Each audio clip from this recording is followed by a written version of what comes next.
मराठवाड्यातल्या अतिवृष्टीग्रस्त शेतकऱ्यांसाठी राज्य सरकारने तातडीची मदत जाहीर केली।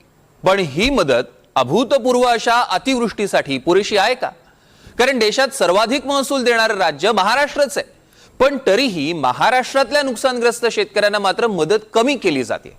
काय आहे नेमकं कारण आणि कोणत्या राज्याला महाराष्ट्रापेक्षा जास्त मदत केली जाते बघूया। बिहारमध्ये शक्य, मग महाराष्ट्रात का अशक्य?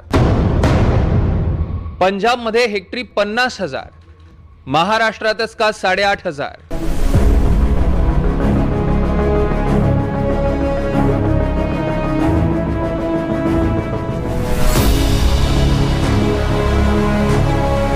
देशाचं आर्थिक केंद्र महाराष्ट्र, गुंतवणुकीत महाराष्ट्र अव्वल, मग शेतकऱ्यांना मदत करतानाच महाराष्ट्र पिछाडीवर का, असा प्रश्न आता उपस्थित होतोय।